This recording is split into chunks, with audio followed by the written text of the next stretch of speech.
Kendrick Lamar just went viral for singing Happy Birthday.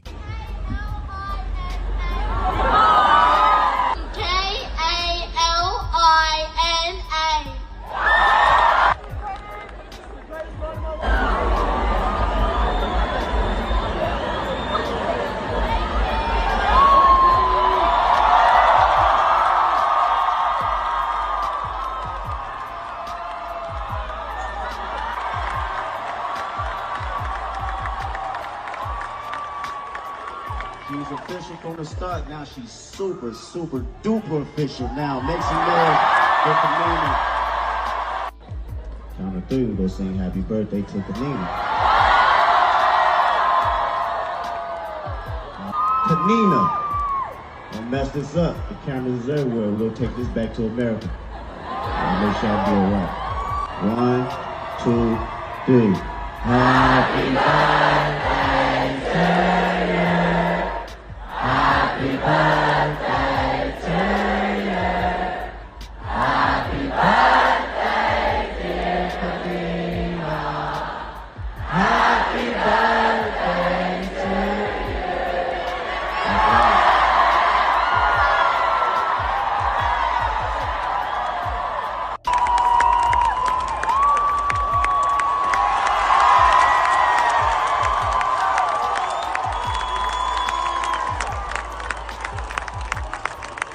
She's official from the start. Now she's super duper official now. Make some noise for Kalina. At the same time, Drake's going viral for liking posts about men losing their jobs. One brings joy to a little girl, another brings the axe to real hip-hop voices. Tell me who the king is again? This video? Oh, we're digging into how Kendrick just reminded the entire music industry what real artistry looks like, and how Drake reminded us that when he's not ducking rap beef, he's busy being a walking HR violation. Let's take a quick poll. If your favorite rapper's biggest flex is getting 2 radio hosts fired for calling out his mid-bars, are you really a fan or just part of the problem? Drop your thoughts in the comments, unless you're too busy typing ass emojis on Rosenberg's page. What rapper ends a global tour by lifting up other people on stage? Kendrick Lamar closed the final leg of the Grand National Tour by dragging 200 plus crew members and dancers into the spotlight,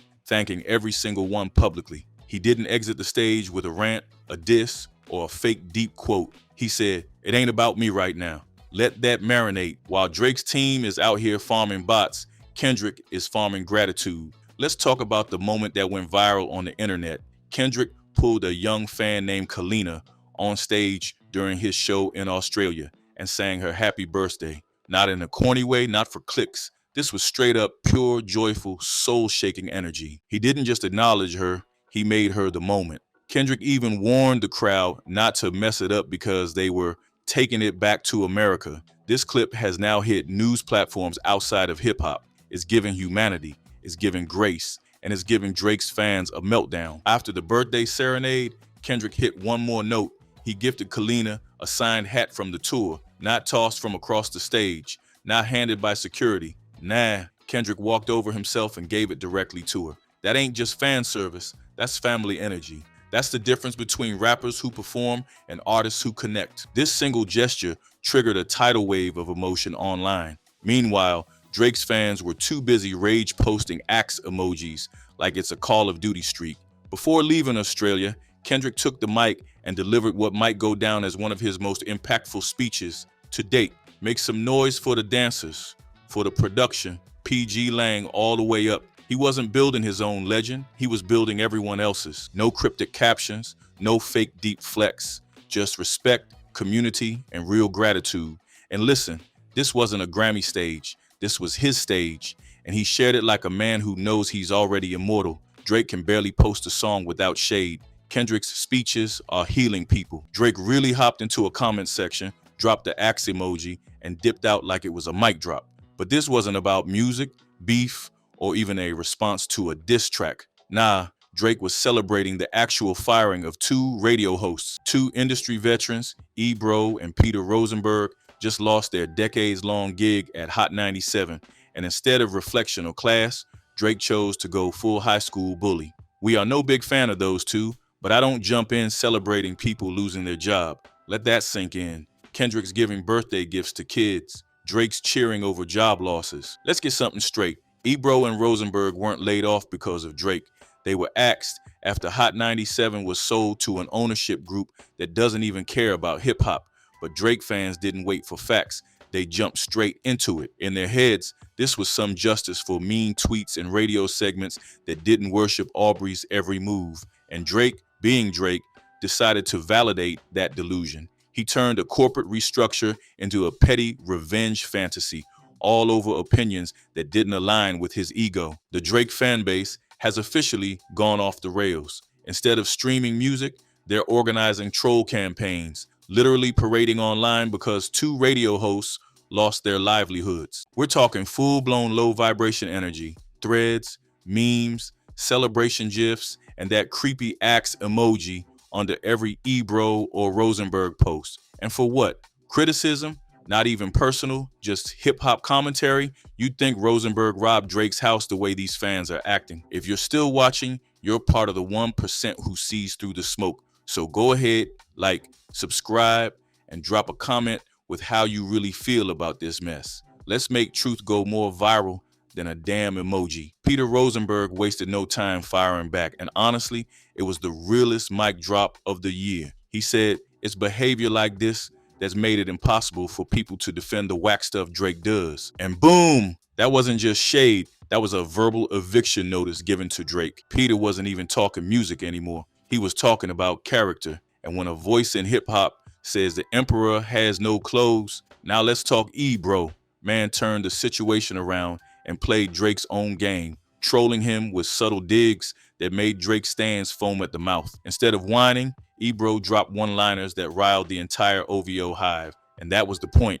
He used the exact same tools Drake uses: ambiguity, sarcasm, timing, and it worked. The think pieces started immediately. Fans panicked. Drake dropped a new track, Mr. Recoup, and the reaction? Absolute crickets. No buzz, no breakdowns, not even fake excitement from the OVO hive. You could hear a pin drop in the comments section. He collabed with a guy he made an entire album with and still couldn't get people to care. The only thing recouping is our patience. From this mid, if a song flops and no one streams it, did it even drop? Nothing. Mr. Recoup had zero lyrical conversation. And when Drake drops and no one's even pretending to be impressed, that's when you know the throne is empty and Kendrick ain't just sitting in it. He polished it. Let's be real, Drake doesn't beef with rappers anymore. He beefs with radio hosts, streamers, and bloggers. If you can't put bars on wax, you might catch a stray. But if you've got pen game, suddenly Drake's too busy. He ducked Pusha, ghosted Kendrick, but had all the time in the world to drop an axe emoji on a media guy's layoff, while Kendrick's out here lifting dancers, giving hats to kids, and thanking his crew by name. Drake is busy nuking relationships, torching allies, and turning critics into targets. Kendrick's energy is, let's rise together. Drake's is, let's ruin their life. One creates community, the other cultivates chaos. Look deeper. This was never just about diss tracks or chart positions. It's about what kind of man hip-hop chooses to uplift. Do we crown the one who sues over rap beef, enables fan toxicity, and claps at critics losing their jobs, or the one who finishes a global tour by celebrating his team, his fans, and a little girl's birthday? One feeds ego, the other feeds the culture. And you can't pretend to love hip-hop if you don't know the difference. That Kendrick birthday clip didn't just go viral.